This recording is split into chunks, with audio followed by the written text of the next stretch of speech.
जय हिंद साथियों, स्वागत है आपको हमारे चैनल पीसीएस दर्पण पे। देख रहे हैं दोस्तों यूनिक पब्लिकेशन का 2025 के परीक्षा हेतु दोस्तों यह बिहार विद्यालय परीक्षा समिति पटना के द्वारा आयोजित डीएलएड संयुक्त प्रवेश परीक्षा का जो हम लोग प्रीवियस ईयर क्वेश्चन लगा रहे थे, जो 4 तक मैंने करा के छोड़ दिया था।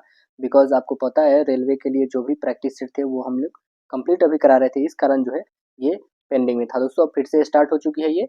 अब जो आज करने वाले हैं वो 5वां क्रम के हैं, क्योंकि 4 मैंने प्रीवियस ईयर करा दिया है जो भी 2024 में पूछा गया था। ठीक है, तो आइए हम लोग पहले प्रीवियस ईयर को कंप्लीट करेंगे, फिर इसके बाद इसका सेट प्रैक्टिस लगाएंगे। ठीक है, तो देखिए अभी तक हम लोग कितने कर चुके हैं, 1 2 3 और 4 लगा चुके हैं। ठीक है ना, आज करने वाले 5वें क्रम का ये है 6/4/2024 में पूछे गए प्रश्न। टोटल आपको 120 क्वेश्चन मिलेंगे। इसमें आपका स्कोर क्या रहता है कमेंट सेक्शन में जरूर बताना ना भूलिएगा। चलिए स्टार्ट करते हैं इस सेशन को। जैसे ही दोस्तों ये कंप्लीट हो गया, आपको पता है कि इसका फुल जो है मैराथन क्लासेस चलेंगी अलग अलग सब्जेक्ट का।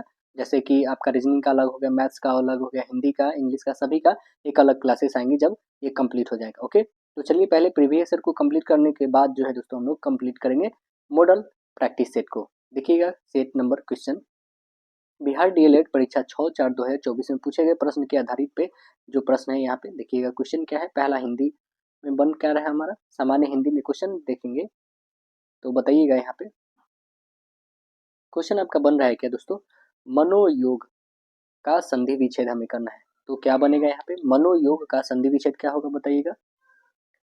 तो आंसर बताएंगे इसमें मनः जोर योग होगा, है ना। आंसर क्या बताएंगे, राइट आंसर ऑप्शन बी होगा आपका यहाँ पे। और यह एक कैसा संधि है दोस्तों, तो यह एक विसर्ग संधि है ना, यह एक विसर्ग संधि का उदाहरण है। तो आंसर क्या बताएंगे, ऑप्शन नंबर बी होगा।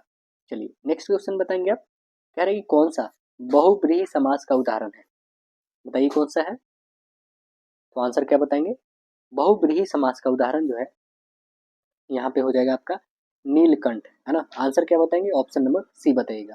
नीलकंठ बहुब्रीहि समास है, इसका विग्रह आप करो तो नीला है कंठ जिसका, है ना। अब जैसे एक और ले लो त्रिभुवन, है ना।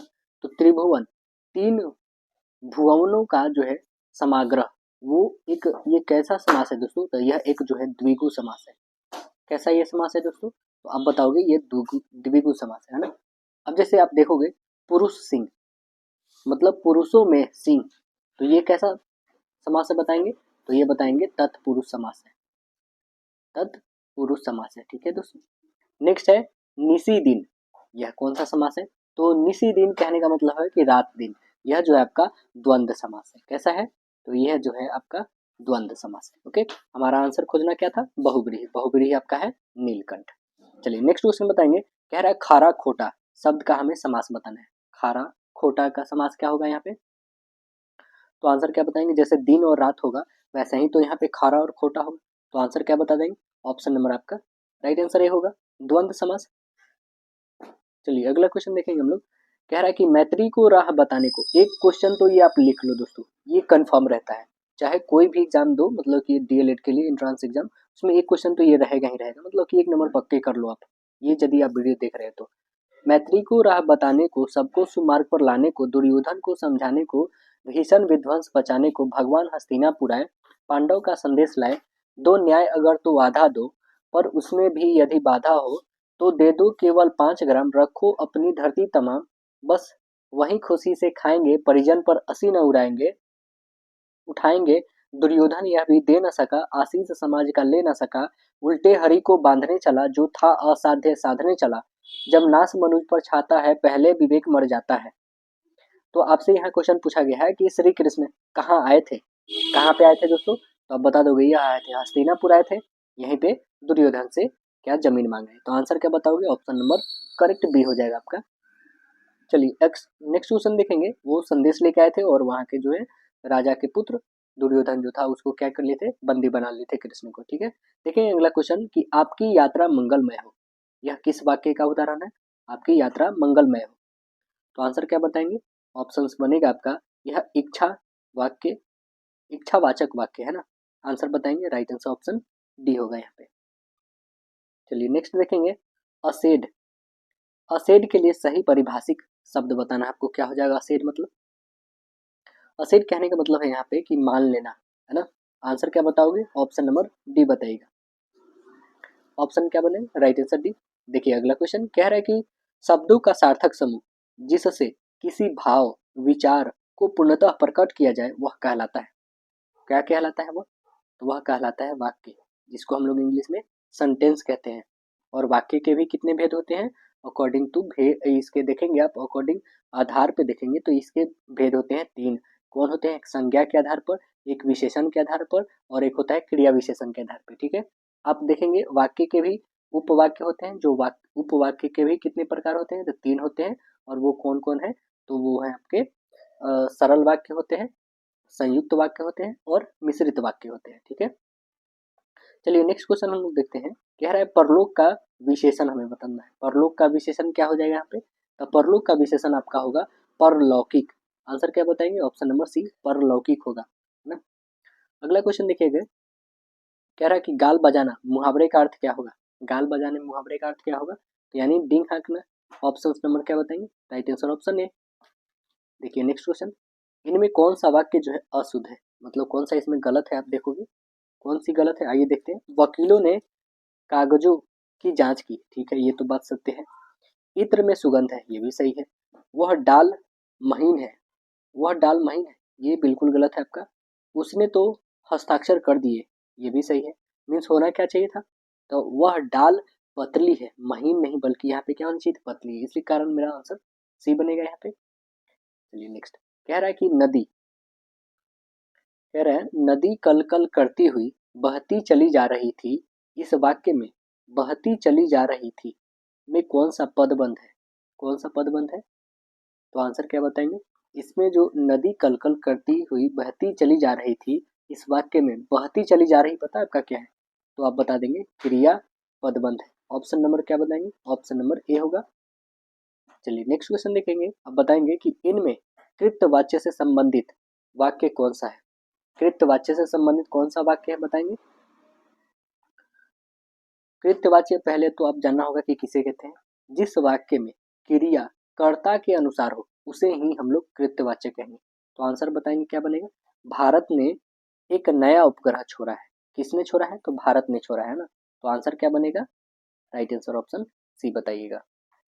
चलिए नेक्स्ट क्वेश्चन देखेंगे। कह रहा है कि इनमें से कौन सा वाक्य जो है क्या है? शुद्ध है, मतलब सही है। तो आइए हम लोग सेंटेंस पढ़ते हैं, जिससे पता चलेगा कि हमारा कौन सा सेंटेंस यहाँ पे सही है ना। देखिएगा, कह रहा है पहला क्या है इसमें कि पंडित नेहरू ने सोचा था स्वतंत्रता मिलते ही भारत की गरीबी का अंत हो जाएगा।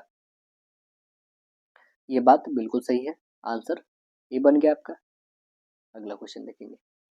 कह रहा है शब्द शक्ति भेद के अंतर्गत आते हैं। शब्द शक्ति भेद के अंतर्गत आते हैं, किसके अंतर्गत आते हैं? तो आंसर बता देंगे लक्षणा के, है ना। लक्षणा इसके अंतर्गत आते हैं। आंसर ए बताएंगे। शब्द शक्ति के 3 भेद होते हैं। कौन कौन होता है? एक होता है अभिधा,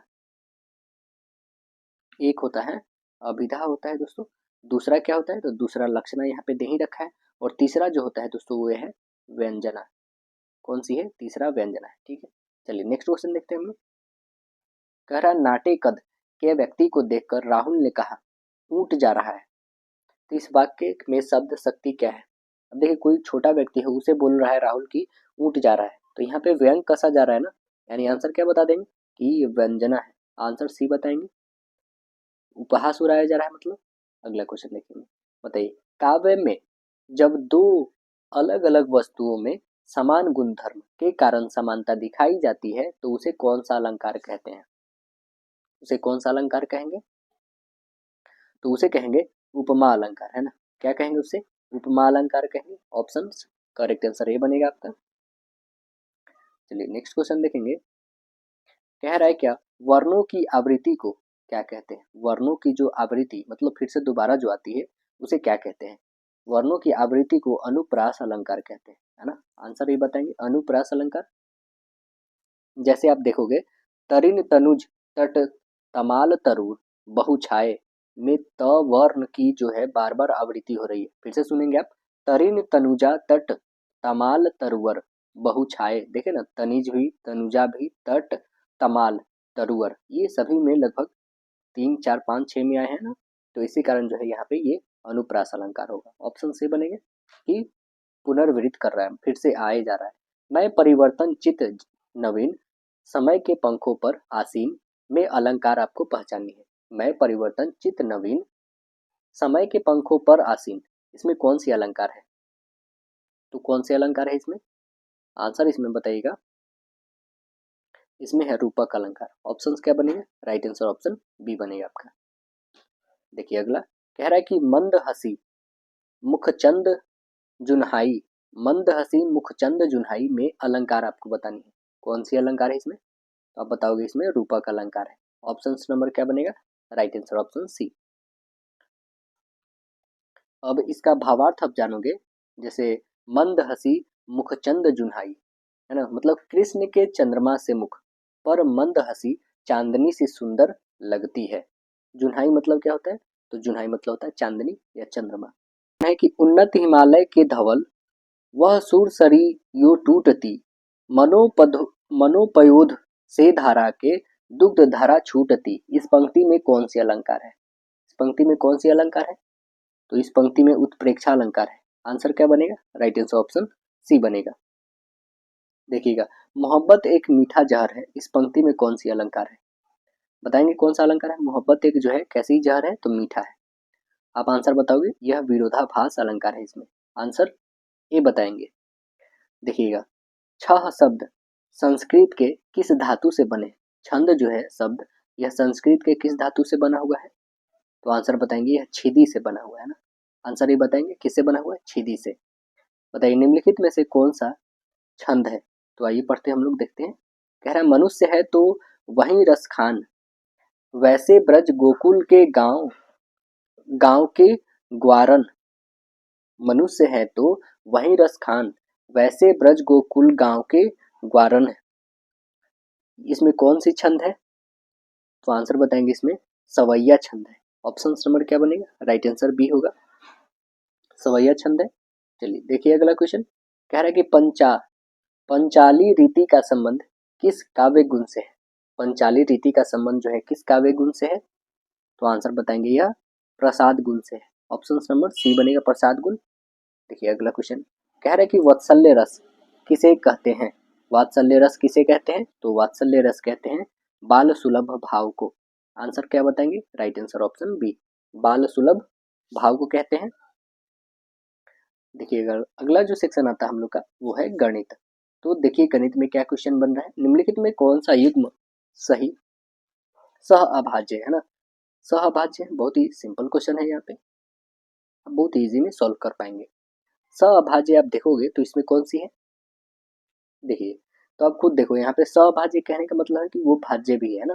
तो अब देखो ये 15 और 20, ठीक है, ये 5 से ये भी 5 से होंगे, ठीक है। अब देखोगे तो ये आपके 3 से हो जाएंगे। क्या ये 3 से होंगे?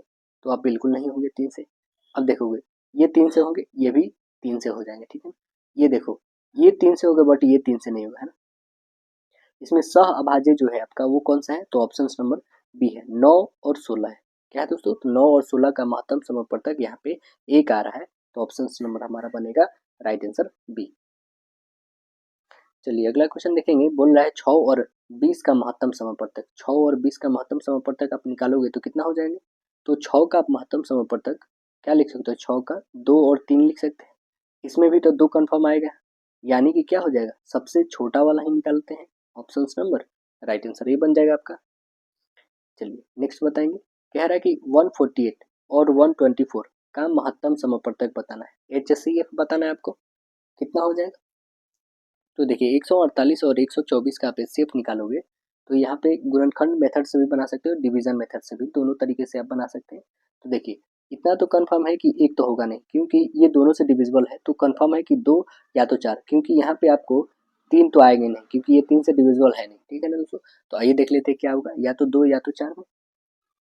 तो आप 148 का निकालोगे, यहाँ पे सीधे से डिवाइड ही कर दो। 124 को 148 से कर दो, कितने टाइम्स में हो जाएगा? तो 1 टाइम्स में 124। ये डिवीजन मेथड से हम लोग बना रहे हैं, तो 4 और ये 2, ठीक है। 124 डिवीजन कर दो, ये कितने टाइम्स में? 5 टाइम्स में, यानी 120। तो घटा दोगे तो 4 आ जाएगा। 4 को 24 से यानी 6, यानी हमारा क्या आ गया ऑप्शन? तो ऑप्शन नंबर बता दोगे 4।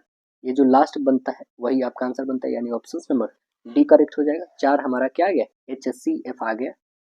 देखिएगा अगला क्वेश्चन। कह रहा है एक बहुपद दे रखा है, ठीक है। ये बहुपद है 4x स्क्वायर -4x+1 के शून्यकों का गुणनफल हमें बताना है। तो शून्यकों का योग और गुणनफल दोनों याद होना चाहिए दोस्तों। शून्यकों का योग आपको पता होगा अल्फा प्लस बीटा होता है क्या है, -b/a होता है, और शून्यकों का गुणनफल जो होता है वो होता है c/a होता है। तो हमें क्या गुणनफल वाले बताना है, तो c मतलब ये होता है, ठीक है। c कितना है, 1 है, और a कितना है, तो a के आगे 4 है, यानी 1/4। ऑप्शन नंबर क्या दिख रहा है, राइट आंसर डी। चलिए देखिए नेक्स्ट कह रहा है कि यदि बहुपद px का एक शून्यक a है तो आपको pa का मान बता दे रहे हैं कि क्या हो जाएगा। क्या हो जाएगा यहाँ पे मान, तो आप खुद देखो यहाँ पे, यदि हम यहाँ पे इसका a है इक्वल 0 रखोगे तो क्या आ जाएगा इसका वैल्यू, मतलब कि इसका वैल्यू 0 आएगा। ऑप्शन नंबर क्या बनेगा, राइट आंसर डी बनेगा। देखिए अगला कह रहा है कि एक बहुपद है, वो बहुपद क्या है, तो x² - 5x + k का एक शून्यक 2 है, तो आपको k का वैल्यू बताना है क्या होगा। k का वैल्यू होगा क्या, देखिएगा k का वैल्यू क्या होगा, px यदि आप रखते हो यहाँ पे तो कितना हो जाएगा, x² - 5x और प्लस k, है ना। क्या है, शून्य का वैल्यू तो 2 रखना है, शून्य का वैल्यू यहाँ पे 2 रखना है। तो आइए यहाँ पे x की वैल्यू 2 रखते हैं, इस पे 2 रखोगे तो ये हो जाएगा 4, माइनस ये करोगे तो कितना हो जाएगा 5 दूना के 10 और प्लस k इक्वल 0 होगा। इसे सॉल्व करोगे तो कितना हो जाएगा, ये माइनस में 6 उधर प्लस में हो जाएगा, यानी k का वैल्यू कितना आ जाएगा, k का वैल्यू 6 आ जाएगा आपका, है ना। क्योंकि यहाँ से घटाओगे 10 में से 4 तो -6 और इधर भेजते हम लोग तो प्लस में 6, यानी आंसर k की वैल्यू 6 आ जाएगी। तो राइट आंसर ऑप्शन क्या बनेगा, ऑप्शन नंबर बी बनेगा आपका। चलिए नेक्स्ट कह रहा है कि दिए गए आंकड़े ये दे रखे हैं, इसका बहुलक 6 है, तो x का वैल्यू मान संभव नहीं है, वो क्या नहीं है देखेंगे। तो 6 कितने बार आए हैं, 1 2 3, है ना। मीन्स आप कह सकते हो उसका संभव मान क्या नहीं हो सकते हैं, तो संभव मान जो नहीं हो सकते क्योंकि सबसे ज़्यादा बार हमारा क्या आ चुका है, वो आ चुका है 6 आ चुका है 3 बार, और तो कोई ऐसा है नहीं जो 3 बार आया हुआ, तभी तो इक्वलिटी करेंगे। यानी कि संभव मान जो इसका नहीं हो सकता है वो है 8, क्योंकि 8 जो है यहाँ पे देख रहे हैं 1 2 बार आ चुका है, ये भी यदि ज़्यादा बार आए तो इससे भी संभव मान नहीं हो सकता है, वो है ऑप्शन नंबर ए बनेगा यहाँ पे, है ना। चलिए नेक्स्ट देखेंगे, क्योंकि 6 होगा तो वो तो बहुलक है ही, मतलब 8 नहीं हो सकता है ना। अब बहुपद दे रखा है x² + px + 12 का शून्यक 3 है, तो आपको p का वैल्यू बताना है क्या हो जाएगा। शून्यक जब 3 ही दे रखा है तो इसमें p की वैल्यू, यहाँ पे सभी में x की वैल्यू 3 रख दो, यहाँ पे करो x² है 3 वहाँ पे रखोगे तो कितने हो जाएगा 9, प्लस है तो प्लस रखो, p है तो p ही रह जाएगा, x की वैल्यू 3 है तो 3 रखो, प्लस 12 इक्वल 0। सॉल्व कर देंगे इसे, तो 9 और 12 कितने हो जाएंगे 21 है, इधर माइनस में आपका 3p आ जाएगा, 3 से काटोगे तो 7, यानी p की वैल्यू -7 आपका आ जाएगा। ऑप्शन नंबर क्या हो जाएगा, राइट आंसर सी बनेगा आपका। देखिए अगला क्वेश्चन, यदि द्विघात समीकरण क्या है, kx² + 6x + 4k = 0 मूलों का योग तथा गुणनफल समान है तो k का वैल्यू, मूलों का योग अभी जस्ट बताए हैं अल्फा प्लस बीटा, और कह रहा है क्या कि अल्फा इंटू बीटा ये दोनों इक्वल है, तो अभी इसका बताएं दोस्तों क्या -b/a होता है, इक्वल इसका होता है c/a होता है, बस रखिए। -b क्या है, तो 6 है मतलब माइनस में 6 अपन a है, a का पास क्या है k है, इक्वल आप रखोगे c कितनी है 4 अपन, और यहाँ पे आपकी क्या है a, तो a में है आपका k, है ना। यहाँ पे भी k है क्योंकि 4k है तो ये 4k आपको लिखने पड़ेंगे। अब देखो ये k से k कैंसिल होगा, नीचे से नीचे कैंसिल कर सकते हो आप, इसे काटो 2 से 2 टाइम, इसे 2 से 3 टाइम, यानी k की वैल्यू कितनी आ जाएगी दोस्तों, तो -3/2। तो ऑप्शन नंबर कौन से दिख रहे हैं, -3/2, राइट आंसर ऑप्शन ए दिख रहा है आपके। नेक्स्ट देखेंगे अभी, कह रहा है कि एक फुटकर विक्रेता जो है थोक विक्रेता से 40 कलम, है ना, और 36 कलम की निर्धारित दर पर खरीदता है। यदि फुटकर विक्रेता इन कलमों को 1% पट्टे पर बेचता है तो उसका प्रतिशत लाभ कितना होगा, ये हमें बताना है। तो देखिए यहाँ पे हम लोग लाभ प्रतिशत जो निकालेंगे दोस्तों, देखिए कैसे निकालेंगे, यहाँ पे लाभ प्रतिशत क्वेश्चन आपके सामने रहेंगे तो बनाने में भी अच्छे लगेंगे। देखिए यहाँ पे जो है हमारे पास लाभ प्रतिशत के लिए हम पहले था 40, अब कह रहा है 36, तो 40 में से 36 घटा लोगे तो कितना हो जाएगा, 40 में 36 यानी 4 बच जाएगा, ठीक है। 4 और बट्टे कितने कॉस्ट प्राइस, तो आप 36 ले लो, ठीक है, पहले निर्धारित है, और गुने 100 होंगे, काटो इसे 4 नंबर 36 यानी कितने हो जाएंगे 100/9 आ जाएगा, ये हमारा प्रतिशत लाभ आ गया। ओके, अब 1% बटा देने पे कह रहा है कि 1% बटा दे देने पर नया लाभ क्या हो जाएगा। तो 100/9 तो हमारा क्या है, प्रॉफिट है। इसमें से 1% बटा दे रहा है, मतलब घटा लो इसमें से। तो 100/9 में से आप घटा लोगे 1, तो कितने हो जाएंगे, इसमें से 1 घटा लेते हो तो आपके पास आ जाएंगे दोस्तों कितने, ये 900 और यहाँ पे 100, यानी घटा लोगे तो ये हो जाएंगे 100/9 इंटू 100, इतने होंगे। इसे सॉल्व करेंगे आप तो आपके पास कितने आ जाएंगे 100/9 माइनस 1/9 माइनस 1। इसे सॉल्व करेंगे तो कितने हो जाएंगे, एलसीएम ले लो 9, ये हो जाएगा 100 माइनस 1 और ये हो जाएगा -9, माइनस और माइनस प्लस हो जाएगा, मीन्स इसे घटाओगे तो कितने हो जाएंगे 10, 10 में से तो 90 अपॉन ये हो जाएगा 9, इसे काटो तो कितना आ जाएगा 10, आंसर कितना आ गया 10। ऑप्शन नंबर क्या बन जाएगा, राइट आंसर है 10% उसका प्रतिशत लाभ रहा है। देखिए अगला क्वेश्चन क्या है, एक व्यापारी के सामानों का अंकित मूल्य उसके क्रय मूल्य से 30% अधिक है ना, वह अपने ग्राहक को अंकित मूल्य पर 10% का बट्टा देता है, तो उसका प्रतिशत लाभ बताना है कितना हो जाएगा। क्या ये आप नहीं बना लोगे, देखिए पहला 30% अधिक, दूसरा 10% बट्टा, तो ए बी फॉर्मूला याद होगा आपको, 30 माइनस 10 और यहाँ पे माइनस रखेंगे 30 और गुन्ने 10 और बट्टे 100 लिखेंगे, 2 जीरो से 2 जीरो काटे, 30 में से 10 घटेगा तो 20 माइनस ये हो जाएगा आपका 3, यानी कितने घटेगा 17 आ जाएगा घटाने पे। ऑप्शन नंबर क्या बन जाएगा, राइट आंसर डी। लाभ कितना हुआ 17% का। कह रहा है कि यहाँ पे बिंदु दे रखा है हमारे पास दो, कौन कौन है, एक 3 और 4, दूसरा x और 1 है। तो जो मूल बिंदु से जो समदूरस्थ है वो x की वैल्यू हमें बतानी। तो समदूरस्थ कहने का मतलब क्या है, सपोज कर लो यहाँ पे हमारा एक पॉइंट है, ठीक है, यहाँ हमने एक पॉइंट बना लिया है, यहाँ से b और यहाँ से c, मीन्स कहने का मतलब ये जो डिस्टेंस है ये भी उतना ही डिस्टेंस है ना। तो आइए यहाँ पे हम लोग ये मूल बिंदु निकालते हैं क्या होने वाला है। तो देखेंगे यहाँ पे पहले हम लोग देखिए यहाँ पे क्वेश्चन जो है आपके पास, यहाँ पे पहले रखेंगे ए बी जो है ए सी के इक्वल, बोथ साइड आप स्क्वायर कर लो, जैसे कि मैंने ए बी अभी जस्ट बनाया था, एक ड्रॉ करके आपको दिखाया था, तो ए बी को रखो, ठीक है, होल स्क्वायर इक्वल ए सी का होल स्क्वायर कर दो, ओके। जो मैंने आपको दिखाया कि यहाँ पे ए है और ये बी है और ये सी है, तो ये दोनों का इक्वल है साइड, ओके ना। देखिएगा तो जब ये हो गया हमारे पास, दोनों को हमने स्क्वायर कर लिया, ओके, बोथ साइड। तो आपको पता है क्या कि पहला पहला जो है वो क्या है, 3 माइनस 0 का होल स्क्वायर होगा, प्लस हो जाएगा 4 माइनस 0 का होल स्क्वायर होगा, 4 माइनस 0 का होल स्क्वायर, ये इक्वल किसके हो जाएंगे, तो ये इक्वल हो जाएगा हमारा x माइनस 0 का होल स्क्वायर, ठीक है, और प्लस हो जाएगा 1 माइनस 0 का होल स्क्वायर। ये पता होगा आपको क्या होता है कि x2 माइनस x1 और y2 माइनस y1 को होल स्क्वायर करने से ये बनता है दोस्तों, ठीक है, हमने दोनों को इक्वल करा। अब 3 में से 0 घटाओगे तो 0 ही रहेगा, तो यानी 3 में से 0 घटाओगे तो 3 ही रहेगा, 3 का होल स्क्वायर तो 9 आ जाएगा, प्लस ये 4 में से 0 घटाओ 4 यानी 16 रह जाएगा इक्वल में, यहाँ पे करोगे x में से 0 तो x की होल स्क्वायर आ जाएगा, प्लस यहाँ पे 1 घटाओगे तो 1 ही रह जाएगा।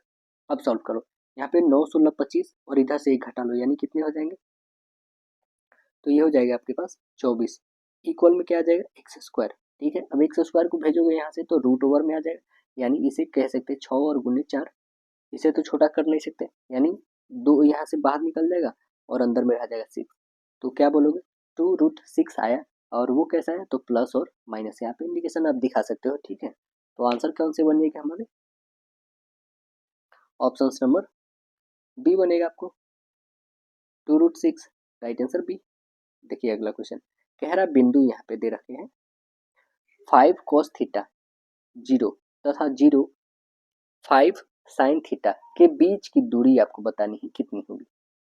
देखिए जैसे कि यहाँ पे ए और बी दे रखे हैं, ठीक है, ए एंड बी, तो ये बतानी है कि ए और बी के बीच की डिस्टेंस कितनी है, ओके ना। तो आइए इसे सॉल्व करते हैं। तो जैसे ए बी का फॉर्मूला निकालना है ना, तो हमें लिखना होगा x2 माइनस x1 की होल स्क्वायर और प्लस होगा y2 माइनस y1 की होल स्क्वायर, और ये स्क्वायर रूट रहेगी, ओके।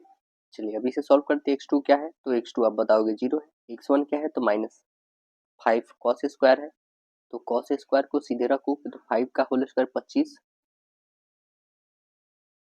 और कॉस का कॉस स्क्वायर प्लस यहाँ पे करो तो वाई क्या है 5 साइन है और यहाँ पे 0, इसमें से घटाओगे तो क्या हो जाएगा 25 साइन स्क्वायर। ओके, अब यहाँ से कॉमन कर लो 25 को तो क्या बच जाएगा आपके पास कॉस स्क्वायर और यहाँ पे प्लस बच जाएगा साइन स्क्वायर। तो ये होता है क्या है कॉस स्क्वायर साइन स्क्वायर एक होता है 25 का 5, यानी आंसर क्या बन जाएगा ऑप्शन नंबर ए। देखिए कह रहा है कि थेल्स के सबसे प्रसिद्ध शिष्य कौन थे, थेल्स के सबसे प्रसिद्ध शिष्य थे कौन, तो आंसर बताइएगा पाइथागोरस थे, आंसर ये बनेगा पाइथागोरस थे। थेल्स जो है अपवर्तन का सिद्धांत दिए थे कि sine I upon sine R जो होती है वो इक्वल होती है नियतांक। और पाइथागोरस क्या दिए थे तो ये तो पता ही होगा आपको कि हाइपोटेनस का होल स्क्वायर इक्वल परपेंडिकुलर का होल स्क्वायर प्लस बेस का होल स्क्वायर दिए। देखिए अगला क्वेश्चन कह रहा है कि यदि एक जीवा ए बी वृत्त के केंद्र पर 60 डिग्री का कोण अंतरित करती है तो ए और बी पर परस्पर रेखाएं के बीच का कोण कितने होंगे ये हमें बताने। तो कोण कितने बनेंगे यहाँ पे, देखिए यहाँ पे एक सर्कल है, ओके, ये परस्पर दो रेखाएं हैं। अब कह रहा है कि ए बी पे स्पर्श करती है तो बीच का कोण, ठीक है, ए बी पे स्पर्श करती है, यहाँ पे ए एंड बी पे स्पर्श करती है, यहाँ पे ये 60 डिग्री दे रखा है, ए बी के वृत्त केंद्र पर 60 डिग्री कोण अंतरित करती है तो ए बी पर स्पर्श रेखाओं के बीच का कोण कितना बनेगा, मीन्स ये जो रेखाएं हैं हमारे पास कितने बनेंगे, ये कितने बनेंगे, है ना, तो कितने डिग्री के बनेंगे देखिएगा, जब ए यहाँ पे ओ डालिए ए ओ बी 60 डिग्री दे रखा है, ठीक, तो ओ ए पी यहाँ पे हमने पी डाल दिया, ये आपको पता है कि ये जो बनती है स्पर्श रेखा पे 90 डिग्री का फॉर्मेट करती है और यहाँ पे भी बनेगी 90 डिग्री, ओके। तो अब खुद देखो कि जब एक चतुर्भुज ये हो गया हमारे पास ओ ए पी बी, तो ये 90 ये 90 ये 60, तो ये कितने हो जाएंगे, तो आप बोलोगे ये 180 और प्लस 60 कितने हो जाएंगे दोस्तों, तो आप बता दोगे 240, तो बच कितने जाएंगे 360 में से 240 का हटा लोगे तो 120 बच जाएंगे। तो ऑप्शन नंबर क्या बनेगा, राइट आंसर ऑप्शन डी बनेगा आपका। नेक्स्ट क्वेश्चन देखेंगे, कह रहा है कि त्रिभुज एबीसी है ना, ये कॉन्ग्रुएंट है किससे, तो त्रिभुज जो है पी क्यू आर से, और इसकी एरिया बोल रही है किसका एबीसी का और पी क्यू आर का कितना है 121 एंड 169, ठीक है, जिसमें बताना है कि बीसी और रेशियो क्यू आर का मान कितना होगा। चलिए इसे सॉल्व करके देखते हैं। देखिए पहले तो आप लिखिए क्या ए बी सी त्रिभुज का क्षेत्रफल अपॉन हो जाएगा पी क्यू आर का क्षेत्रफल, ये क्या है B C upon Q R, B C upon Q R रखो, इसका होल स्क्वायर करोगे जो इसके एरिया के इक्वल आएगा, एरिया कितना है 121 169 इतना ही है, अपॉन इधर हो जाएगा बी सी हमें नहीं पता और क्यू आर भी नहीं पता, ये स्क्वायर इधर रूट में आ जाएगा यानी इसका हो जाएगा 11 और नीचे वाला का 13, तो आप देख रहे हैं बीसी कितना आ गया 11 और इसका 13, यानी 11 और 13 के रेशियो, ऑप्शन नंबर क्या बनेगा, राइट आंसर ऑप्शन बी होगा। कह रहा है कि एक समचतुर्भुज का क्षेत्रफल दिया है 240 सेंटीमीटर और इसका विकर्ण 16 है, तो दूसरा विकर्ण हमें बताना है कितना होगा। समचतुर्भुज का क्षेत्रफल कितना है 240, तो इसका होता है क्या है formula 1/2 first diagonal into second diagonal, इसका दे रखा है 240, पहला विकर्ण दे रखा है 16 तो यहाँ 16 रख लो, दूसरा नहीं पता 2 से काटो 8 टाइम, इसे 8 से काटो 30 टाइम, यानी दूसरा विकर्ण 30 सेंटीमीटर, ऑप्शन सी। कह रहा है घन के सभी 6 फलक डैश होते हैं, क्या होते हैं समान होते हैं, घन के सभी 6 फलक जो होते हैं समान होते हैं, आंसर ये बनेगा। देखिए ये जो आपके पास फिगर दिखाया जा रहा है, ठीक है देख चुके, अब इसमें बोला है उपयुक्त चित्र को देखें और निम्नलिखित में से गलत विकल्प को आपको पहचानना है। कह रहा है क्या कि 1 और 7 क्या संगत कोण है, ये देख लेते हैं 3 और 7 को, देखिए यहाँ पे 7 है, ठीक है, 3 कहाँ है ये? क्या ये संगत कोण है? बिल्कुल, ये हमारे संगत कोण है, यानी ये आंसर सही है हमारे, ठीक है, क्योंकि ये दो पैरेलल लाइन्स है, इसको ट्रांसवर्सल कर रही है, तो ये हमारे संगत ही बनेंगे। चलिए अगला देखेंगे।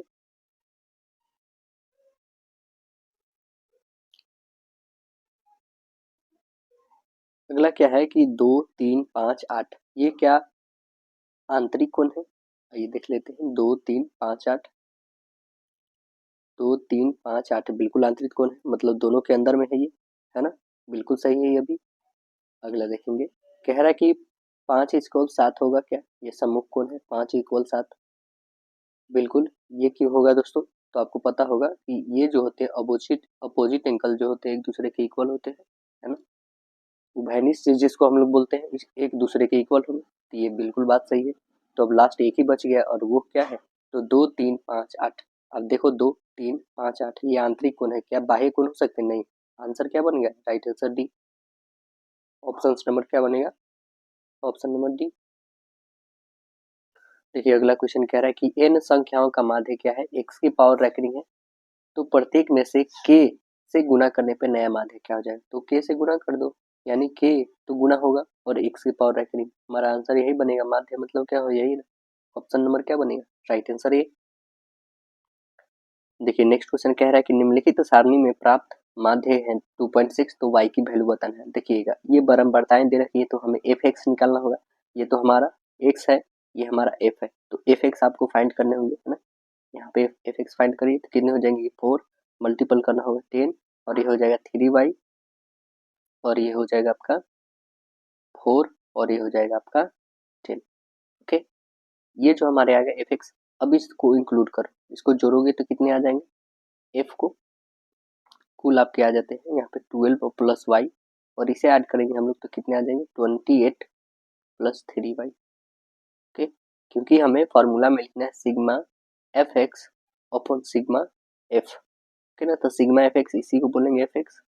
कितना है? 28 upon 28 plus 3y upon F x कितनी है हमारी?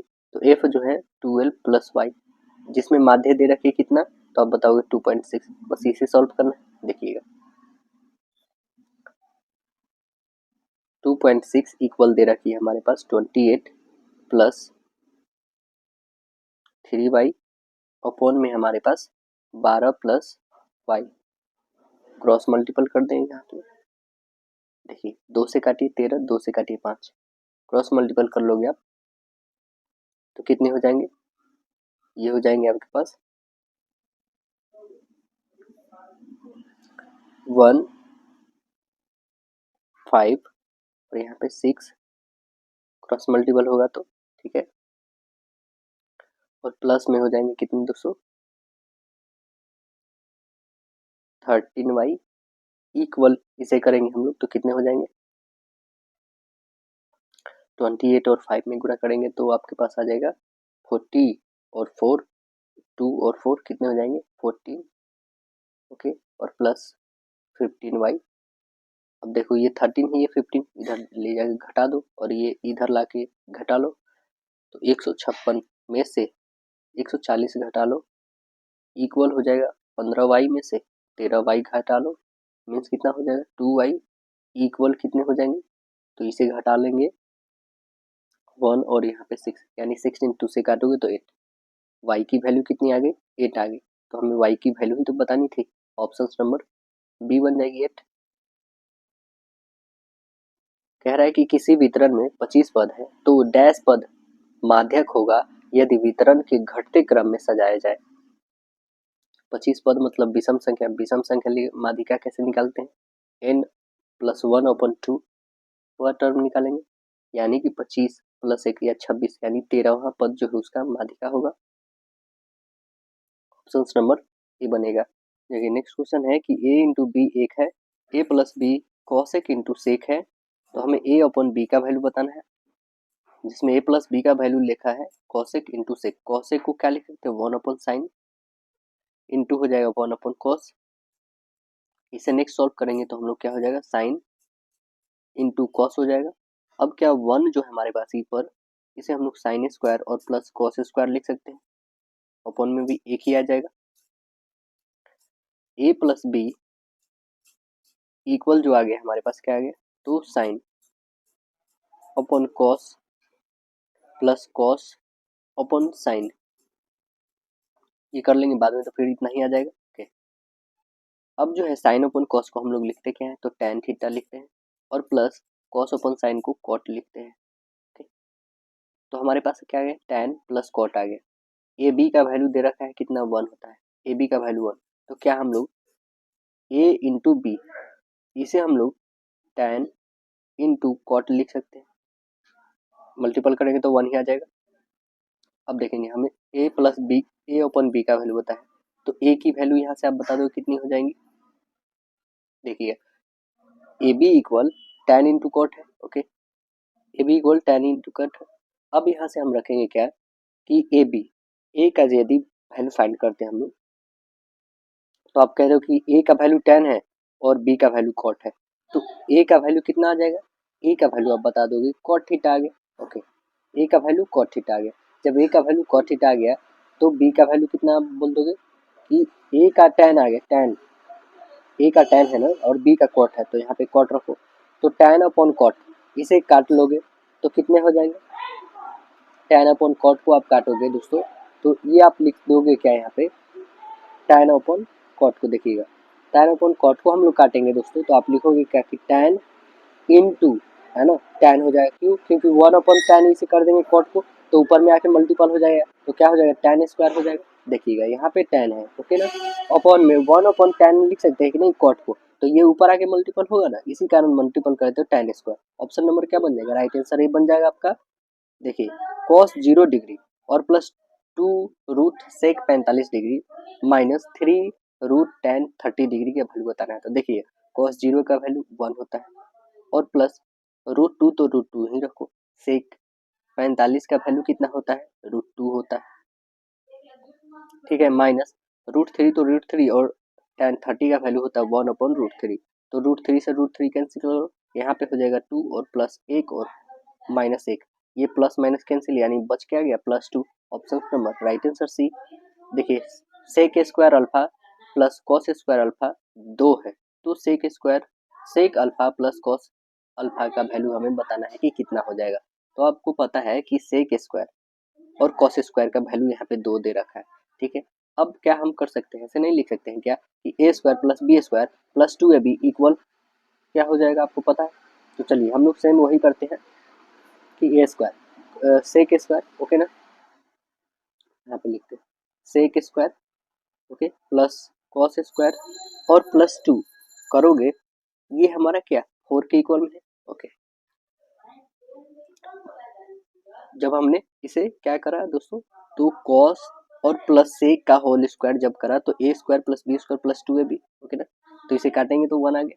अब देखेंगे जब 2 इक्वल हम लोग लिखेंगे, 2 इक्वल 2 सेक इंटू कॉस लिख सकते हैं कि नहीं, 2 equal 2 into sec into cos. Okay, तो यहीं पे जस्ट हम लोग लिखेंगे sec alpha plus cos alpha, है ना, का होल स्क्वायर इक्वल लिखेंगे 4।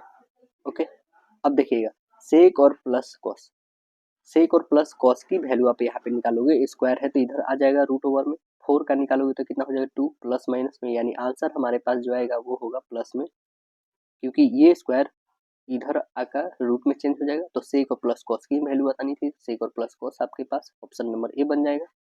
देखिए नेक्स्ट क्वेश्चन है आपके पास विज्ञान से। विज्ञान में क्वेश्चन क्या है, हरित खाद मिट्टी को क्या प्रदान कर समृद्ध बनाता है, क्या प्रदान करता है, तो आंसर बताइएगा नाइट्रोजन और फास्फोरस। आंसर ये बताएंगे नाइट्रोजन और फास्फोरस प्रदान करता है। देखिए अगला क्वेश्चन है क्या हमारे पास, देखिए नीचे दिए गए समीकरण किस प्रकार की अभिक्रिया है, यहाँ पे लिखा गया है PbNO3 का होल ट्वाइस प्लस 2Kl, ये बनाएगी PbI2 और 2KNO3। तो ये कैसी अभिक्रिया है, यह जो है डबल डिस्प्लेसमेंट, देख रहे हैं यहाँ पे Pb जो है ये किससे इससे चेंज हो रहा है ना, और NO3 इसमें आ जा रहा है, यानी ये कैसी है, द्विविस्थापन अभिक्रिया है। आंसर सी बनेगा आपका। देखिए अगला क्वेश्चन है, एक तत्व जिसकी परमाणु संख्या 15 है उसके संबंध में निम्नलिखित में से कौन सा कथन सही है, कौन सा कथन सही है, जिसकी क्या है परमाणु संख्या 15 है, तो यह एक अधातु होगा। आंसर क्या बताएंगे, यह एक कैसी धातु होगी, तो अधातु होगी। 15 पे क्या आता है, पी संकेत वाला फास्फोरस है, इसकी संयोजकता 3 होती है, मतलब ये अधातु है। अब देखिए निम्नलिखित में से कौन यौगिक नहीं है, यौगिक कौन नहीं है, तो आंसर बताएंगे हवा जो है यहाँ पे यौगिक नहीं है, आंसर डी बताएंगे। हवा क्या है, तो मिश्रण है ना, बाद बाकी सभी क्या है, यौगिक है, सभी के फॉर्मूलाज होते हैं। इसका भी H2O होता है, काला कली चूना का आपको पता होगा क्या होता है, CaO होता है ना, और संगमरमर का तो CaCO3 होता है। अगला बताइए, हवा का तो होता नहीं है। निम्नलिखित में से किसे जीवित जीवाश्म के अंतर्गत वर्गीकृत किया गया है, किसे किया गया है, तो आंसर बताएंगे साइकस को किया गया, ऑप्शन बी बनेगा साइकस। गोल्जी उपकरण की कमी है, गोल्जी जो है उपकरण, गोल्गी उपकरण की कमी क्या है, तो इसकी उपकरण की कमी है नील हरित शैवाल है, आंसर सी बताएंगे नील हरित शैवाल। इनमें कौन परिस्थितिकी तंत्र का घटक नहीं है, कौन नहीं है परिस्थितिकी तंत्र का घटक, तो आंसर बताएंगे इनमें से कोई नहीं, राइट आंसर डी बताएंगे इनमें से कोई नहीं है। रंध्रों के छिद्रों, रंध्र के छिद्रों का खुलना और बंद होना किस पर निर्भर करता है, तो यह निर्भर करता है रक्षक कोशिकाओं के, रक्षक कोशिकाओं में पानी, आंसर सी बनेगा आपका। रंध्र के छिद्रों का खुलना और बंद होना वो किस पर निर्भर करता है, तो रक्षक कोशिकाओं में पानी पर। मानव युग्मनज और मानव शुक्राणु में गुणसूत्रों की संख्या का अनुपात कितने होते हैं, तो इनके अनुपात होते हैं 2:1 के, आंसर ये बनेगा 2:1 का बनता है। इनमें कौन सा स्वतंत्र रूप से गिरते हुए वस्तु के लिए सत्य है, कौन सा सत्य है, तो आंसर बताएंगे इसमें निरंतर गैर शून्य त्वरण होती है ना, निरंतर गिर रही है तो उसमें क्या हो जाएगी, त्वरण शून्य हो जाएगी, ऑप्शन नंबर सी बनेगा। हाइड्रोजन गैस से भरे गुब्बारे हवा में छोड़ने पर गुब्बारे क्या होंगे, तो यह गुब्बारे होंगे कुछ दूरी तक ऊपर उठेगा और हवा में तैरेगा, आंसर ये बताइएगा। कह रहा है एक तरल जिसका घनत्व जो है मरकरी के घनत्व से दोगुना है, तो इसका बैरोमीटर में उपयोग किया जाता है, तब तक वायुमंडल दाब द्रव के कितना सेंटीमीटर के बराबर होगा, कितना सेंटीमीटर के बराबर होगा, तो आप बता दोगे कि सपोज करो मरकरी का घनत्व जो है हमारा क्या है, 1 ग्राम पर सेंटीमीटर क्यूब है, तब मरकरी बैरोमीटर का दाब जो होगा वो 76 सेंटीमीटर, तो नया तरल का दाब क्या हो जाएगा, 2 गुना हो जाएगा ग्राम पर सेंटीमीटर क्यूब, तो आप बता दोगे 76 ऊपर 2 यानी कितना 38, ऑप्शन नंबर डी। ध्वनि उत्पन्न होने के बाद उसके बहुत देर तक बने रहने का उपयोग किया जाता है, किससे, तो आंसर बताएंगे ये सभी से है ना, मेगाफोन से, तुरहिया से है ना, स्टेथोस्कोप से, आंसर बताएंगे राइट आंसर ऑप्शन डी हो जाएगा आपका करेक्ट आंसर। नेक्स्ट देखेंगे, कह रहा है इनमें से कौन सा प्राकृतिक संसाधन नहीं है, कौन सा इसमें से प्राकृतिक संसाधन नहीं है, तो आंसर बता देंगे प्राकृतिक संसाधन पानी है, वायु है, मिट्टी है, बट बिजली नहीं है, यह ह्यूमन मेड, आंसर डी बताएंगे।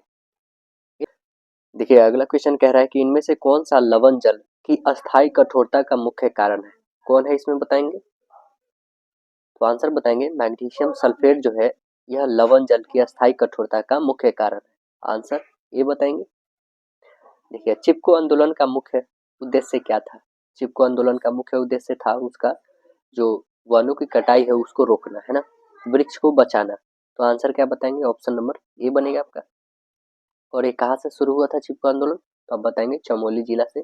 जो यह शुरू कब हुआ था, तो सुंदरलाल बहुगुणा किए थे 1973 ईस्वी में शुरू किए थे दोस्तों, सुंदरलाल बहुगुणा है ना। और वो जो थे दोस्तों आपको बता दें कि चमोली जिला 1973 में आपको पता है कहाँ पे पड़ता था, तो उत्तर प्रदेश में ही था, क्योंकि 2000 ईस्वी में जो उत्तर प्रदेश और उत्तराखंड अलग हुआ है उसे पहले उत्तरांचल नाम से जाना जाता था, तो 1973 में चमोली डिस्ट्रिक्ट से शुरू हुआ था चिपको आंदोलन।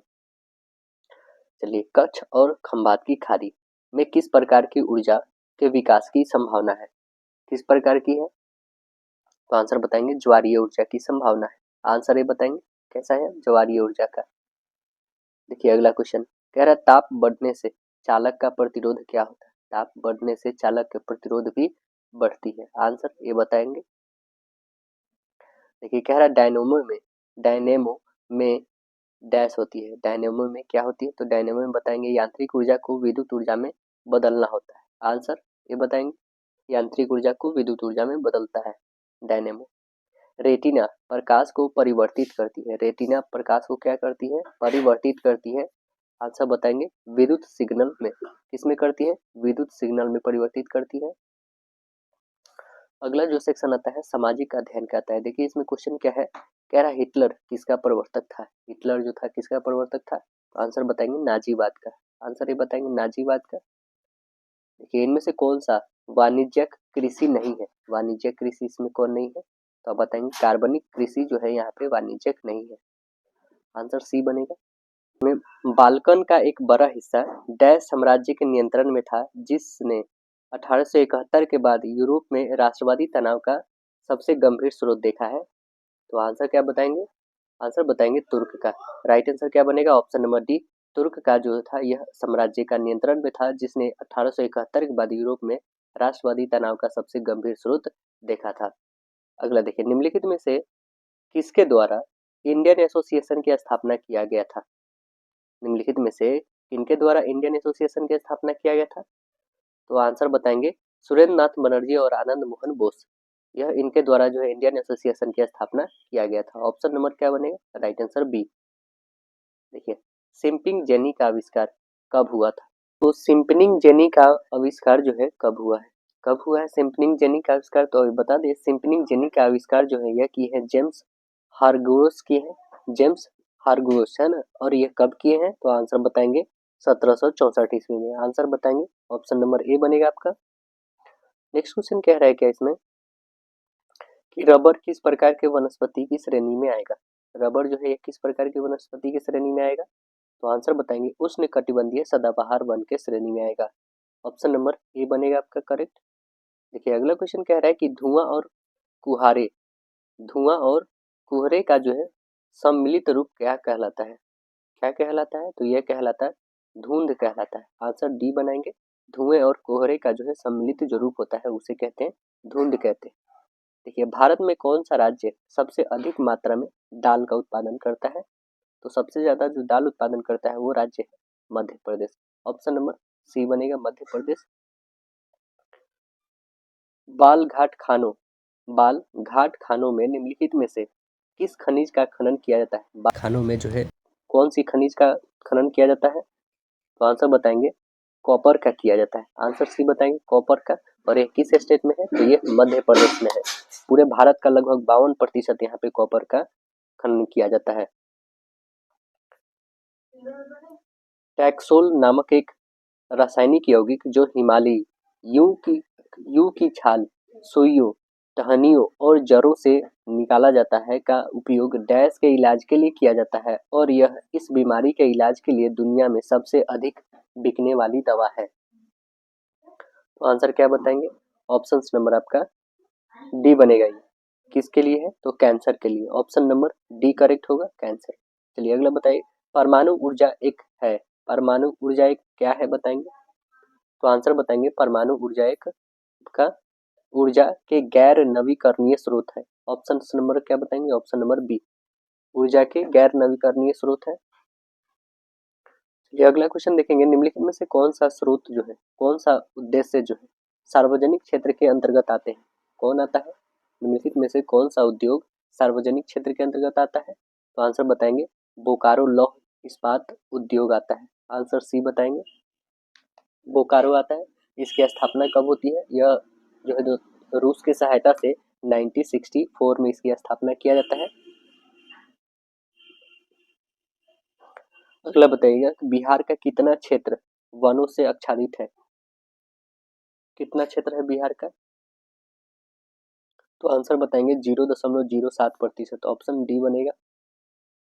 चिली किस महाद्वीप में स्थित है, कौन सी महाद्वीप में है चिली, तो आंसर बताइएगा यह जो है दक्षिण अमेरिका में, कहाँ पे है, दक्षिण अमेरिका में, आंसर सी बताएंगे दक्षिण अमेरिका महाद्वीप में स्थित है। इसकी राजधानी कहाँ है, सैंटियागो है, चिली की सैंटियागो। भारतीय संविधान में मौलिक कर्तव्य किस देश से लिया गया है, मौलिक कर्तव्य कहाँ से लिया गया है, रूस से लिया गया है, मौलिक कर्तव्य रूस से, ऑप्शन नंबर बी बनेगा।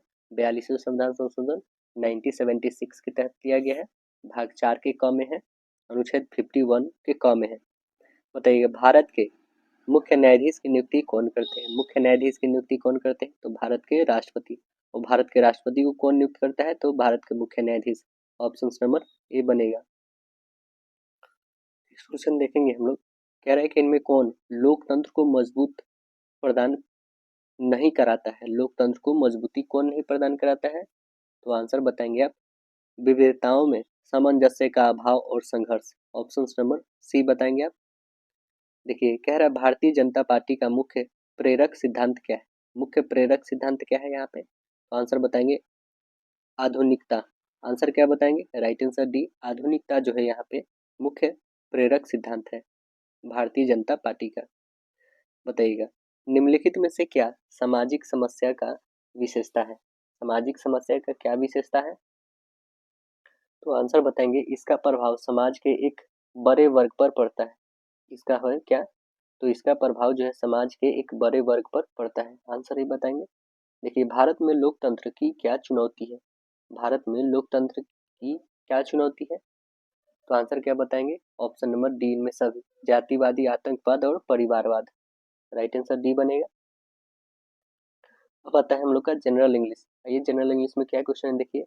विच tense is used to show the competition of action by a creation time in future? ये आपको बताना है कि कौन से टेंस में यूज करा गया है ना। बताइए कौन सा यूज करा गया है? तो आप बताएंगे कि फ्यूचर परफेक्ट टेंस का यूज किया गया है ये। ऑप्शन नंबर कौन सा बनेगा? Right answer option A. ये कह रहा है कि complete the sentence using appropriate options. क्या है हमारे पास ऑप्शंस? आई डैश यू में लास्ट ईयर्स बुक। बताएंगे क्या यहाँ पे फुलफिल होगा? तो आंसर बताएंगे कि shall I shall lend you my last years book. Option number क्या बनेगा? ऑप्शन यहाँ पे बी बनेगा। देखिएगा अगला क्वेश्चन यहाँ पे I shall lend you my last years book. Option आपके क्या बन जाएंगे? ऑप्शन नंबर बी करेक्ट हो जाएगा। देखिए अगला क्वेश्चन क्या कह रहा है। कह रहा है select the most appropriate option to change the sentence from direct to indirect. आइए देखते हैं हम लोग नरेशन क्या है। I love chocolate after dinner. He she told. वो कहती क्या है कि मुझे पसंद है क्या डिनर के बाद जो है चॉकलेट खाना। ठीक है तो देखिए क्या बनेगा इसका। She said that dash chocolates after dinner. क्या बताएंगे यहाँ पे? तो ऑप्शन नंबर आप बताएंगे। She said that she loved, है ना। क्या बताएंगे यहाँ पे? सी लव्ड होगा। She loved chocolates after dinner. Option number right answer D बताएंगे। Select the most appropriate option to change sentence from direct to indirect. देखिए क्या है। Nandini said I was playing cricket in the morning. Nandini क्या कहती है कि मैं भी खेल रहा हूँ, मैं भी खेलूंगा, मैं भी खेल रहा था सुबह में क्या क्रिकेट खेल रहा था ना। तो देखिएगा क्या बनेगा। Nandini dash that she he dash playing cricket in the morning. Answer क्या बताएंगे इसका? ऑप्शन बताएंगे कि नंदनी टोल्ड, है ना। क्या बताएंगे? नंदनी टोल्ड मी यहाँ पे इसके कारण आएगा क्योंकि फर्स्ट पर्सन है। Nandini told me that he had he had been he had been playing cricket in the morning. Answer B बताइएगा। देखिए कह रहा pick out the non finite verb या verbs in the sentence given below. कह रहा है क्या question. The train came powering down in torrents. Answer क्या बताएंगे इसमें? हमें नॉन फाइनाइट वर्ब्स को चूज करना है। इसमें नॉन फाइनाइट वर्ब्स कौन सी है? तो आप बताएंगे पावरिंग। आंसर सी बताएंगे। यहाँ पे क्या बन जाएगा? पावरिंग होगा यहाँ पे नॉन फाइनाइट वर्ब। ये नॉन फाइनाइट वर्ब जो हमारा यहाँ पे क्या है कि वर्ब जो है कैम पास्ट फॉर्म में है, इसके बाद दूसरा वर्ब फॉर्म जो है आईएनजी में आएगा, तो इसलिए आंसर हमारा सी करेक्ट होगा। देखिए पिक आउट द फिर नॉन फाइनाइट वर्ब में देखना है। कह रहा है कि he is man to be a admired. He is a man to be admired. तो आंसर है इसमें क्या बताएंगे नॉन फाइनाइट के लिए? तो एडमायर्ड जो है हमारा यहाँ पे क्या है? नॉन फाइनाइट है। आंसर डी बताइएगा। देखिए नेक्स्ट क्वेश्चन कह रहा है कि a sentence has been given in active voice. Okay, हमें दे रखा है किसमें, एक्टिव वॉइस में। Out of 4 alternative given below, जिसमें 4 ऑप्शंस दे रखे हैं। Select the which one best express in the same sentence in passive voice. हमें इसमें सिलेक्ट करनी है कि सबसे अच्छे कौन सी पैसिव वॉइस करा गया है। I am to do it, I am to do it, तो आंसर क्या बताएंगे इसमें। I am to do it का मतलब बताएंगे कि इट से तो स्टार्ट करेंगे, it has been done by me, है ना। क्या बताएंगे, it has been done by me. Option number क्या बताएंगे, राइट आंसर ऑप्शन डी बताइएगा। नेक्स्ट क्वेश्चन देखेंगे, कह रहा fill in the blank with the correct options. क्या है हमारे पास, कह रहा डैश इज या आर, है ना, considered part of grammar and after and often has a have well established rules for how to use it या them properly। तो बताइएगा कौन सा है वो ग्रामेटिकल यूज जो आप उसे अच्छे से रूल से उसके प्रयोग कर सकते हैं प्रॉपरली। तो आंसर बता देंगे, वो है पंक्चुएशन मार्क, कि कहाँ पे कब लगने हैं, क्या कब फुल स्टॉप, कब सेमीकोलन लगने हैं, कब फुल ये आपके कॉमा लगने हैं, कब आपके ये लगने वाले हैं, ठीक है ना। एक्सक्लेमेटरी मार्क्स, कब क्वेश्चन मार्क लगने वाले हैं, क्वेश्चन मार्क्स। तो ये कौन बताता है, पंक्चुएशन मार्क्स बताता है आपको। आंसर ये बताएंगे, when we join two or more word to form a compound noun or adjective we use dash, we use hyphen. Answer बताएंगे A option. Choose the most suitable preposition from the given options. क्या है, curd sells are a dash R S 20 rupees per litre. Answer क्या बताएंगे, option यहाँ पे आपका at आएगा, option number C correct होगा। नेक्स्ट देखिए, fill in the blank with the correct options. क्या है, there is a bridge dash the river. Answer बताएंगे, there is a bridge across the river. Answer D बनेगा। Complete the sentence with correct answer. कह रहा है dash the bad weather we went sailing dash the bed weather we went sailing. Answer क्या बताएंगे इसमें, options बनेगा in spite to, option B बनेगा in spite of होगा, in spite of the bad weather we went sailing. कह रहा है combine the following sentences into one simple sentence. ये देखते हैं, कह रहा है क्या, I read the book I return it to the library. Answer इसका क्या बताएंगे, तो आंसर बोलेंगे कि having read the book I return it to the library. Options क्या बनेगा, राइट आंसर बी।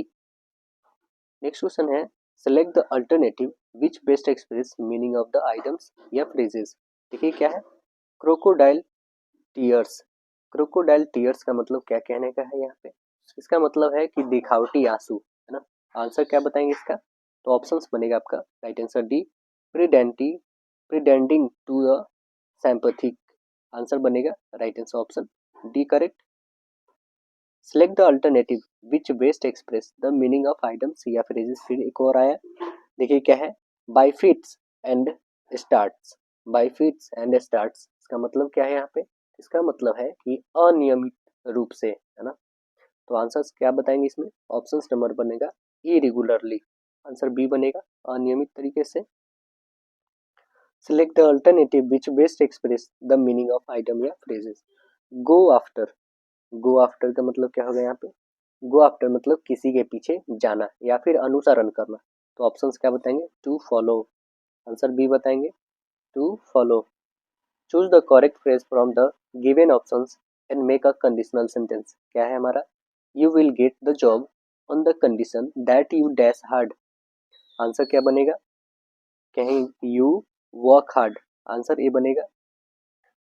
नेक्स्ट देखिएगा, choose the correct phrase from the given option and make a conditional sentence. क्या है सेंटेंस हमारा, the plane will take off on time provided that the runway dash free. तो answer क्या बताएंगे, यहाँ पे बताएंगे the plane will take off on time provided that the runway is free. Option number B बनेगा। Fill up the blank with the correct option. क्या है, a number of students dash come dash come, तो answer क्या बताएंगे?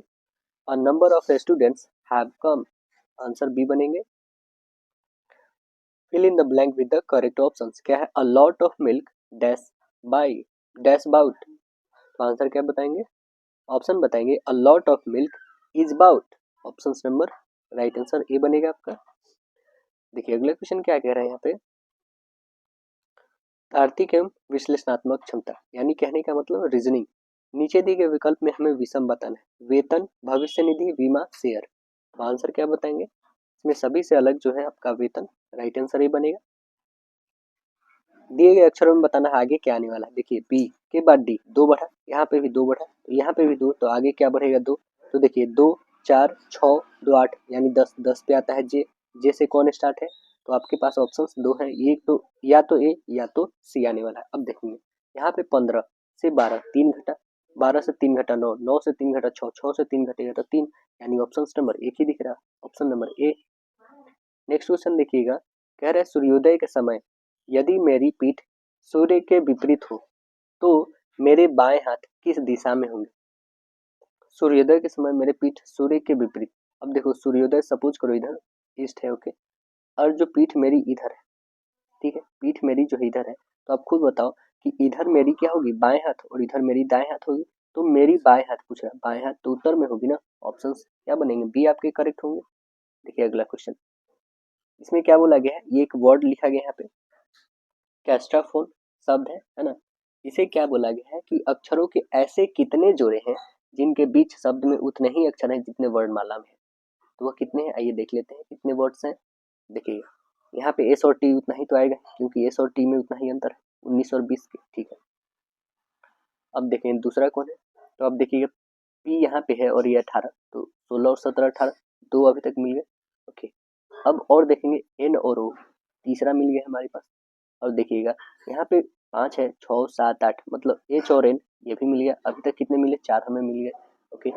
अब देखेंगे यहाँ पे 15 और ये 5 20, यानी कि आप देखो 5 15 16 17 18 19 20 बिल्कुल आ रहे हैं, अभी तक कितने आ गए? 5 आ गए, ठीक है ना।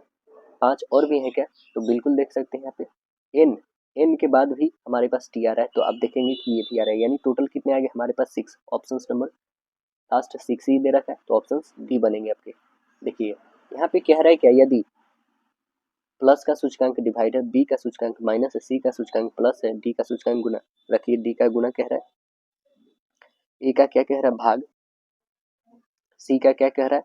प्लस, बी का क्या कह रहा है? तो बी का माइनस। अब देखिए इसे सॉल्व करते हैं, तो आप लिखोगे 12 गुने 8 अपॉन 12 प्लस 16 माइनस 14, इसे काटिए 12 से 12, यानी कितने हो जाएंगे ये? तो आपके बन जाएंगे ये 24 में से 14, यानी कितने आ जाएगा? तो आप बता दोगे 10 आएगा।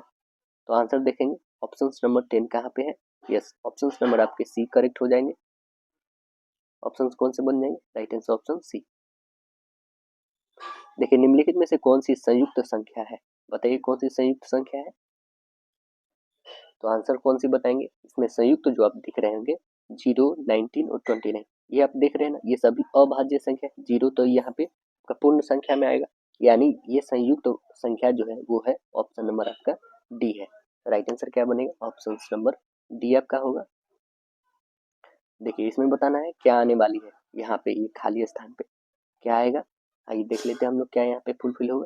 अब देखो यहाँ पे 5 है, ओके ना, 5 में हम लोग 1 से गुणा करते हैं तो 5 ही रह जाएगा, ठीक है ना, ये 5 आ गया। 5 में यदि हम 2 से गुणा करते हैं तो 10 आएगा, 10 में यदि हम 3 से गुणा करते हैं तो 30 आएगा, 30 में यदि 4 से गुणा करते हैं तो 120 आएगा, 120 में 5 से गुणा करते हैं तो 600 आएगा, यानी ऑप्शन देखें 600, यस, ऑप्शन नंबर आपका डी है। तो करेक्ट आंसर हमारा क्या बन जाएगा? ऑप्शन नंबर, ये ऑप्शन की में, ऑप्शन नंबर डी में है। देखिए अगला क्वेश्चन कह रहा है, ये हमें सिंप्लीफाई करना है, सिंप्लीफिकेशन, आइए इसे सॉल्व करते हैं। कह रहा है श्रृंखला को देखें और बताना है आगे क्या आने वाला है। देखिए 2 के बाद 1 आधा हुआ, 1 का जस्ट आधा हुआ, इसका भी जस्ट आधा, मतलब इसका आधा 1/8, ऑप्शन नंबर कौन सा बन जाएगा? राइट आंसर ऑप्शन बी, सभी के आधा हो रहे हैं। चलिए अगला कह रहा है राम की जो है रैंक गलती से 13वीं के बजाय नीचे से 12वीं छप गई थी, 13वीं के बजाय 12वीं छप गई थी, यदि विद्यार्थी की कुल संख्या कितना है 27 है तो शीर्ष में उसका रैंक कितना है। अब देखेंगे कह रहा है कि नीचे से जब वो 12वीं है तो ऊपर से कितना है, मीन्स इसमें एक आप इंक्रीज कर दो टोटल में 28। 28 में से आपको कितने घटा देने होंगे, तो 28 में से आपको घटा देने होंगे दोस्तों, ये है 13, है ना। घटा दीजिए कितने हो जाएंगे 5 और ये हो जाएगा 1, यानी कितना हो जाएगा 15 क्रम। ऑप्शन नंबर क्या बन जाएगा, राइट आंसर ऑप्शन सी आपका। देखिए लास्ट क्वेश्चन हम लोग का क्या है, कह रहा है निम्नलिखित में से कौन ज्यामितीय अनुक्रम का उदाहरण है। कौन है बताइए ज्यामितीय क्रम का उदाहरण। तो आप देखेंगे ज्यामितीय क्रम का उदाहरण जो है 1, ठीक है, 1 के बाद 2, 2 के बाद 4, 4 के बाद 8, ऐसा कौन सा है, क्योंकि आप देखो ये 2 टाइम्स, ये भी 2 टाइम्स, ये भी 2 टाइम्स, ये फुलफिल कर रहा है, यानी ऑप्शन नंबर क्या है, ऑप्शन नंबर बी। तो आशा है दोस्तों वीडियो पसंद आएगा, फिर मिलते हैं नेक्स्ट सेशन में, जब तक के लिए धन्यवाद।